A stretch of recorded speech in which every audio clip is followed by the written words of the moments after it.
Nightfall বা স্বপ্নদোষ একটি স্বাভাবিক প্রক্রিয়া, কিন্তু এই স্বপ্নদোষের পরিমাণ যদি স্বাভাবিকের চেয়ে বেশি হয়ে যায়, অর্থাৎ ১ মাসে ২ থেকে ৩ বারের বেশি হয়ে যায়, তাহলে শরীর ধীরে ধীরে দুর্বল হতে শুরু করে।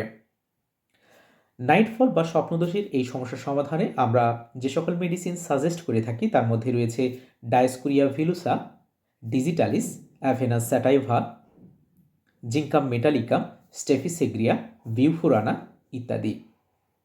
এছাড়াও অনেক মেডিসিন রয়েছে হোমিওপ্যাথিতে, যেগুলো লক্ষণের সাথে মিল রেখে ব্যবহার করলে খুব ভালো রেজাল্ট পাওয়া যায়।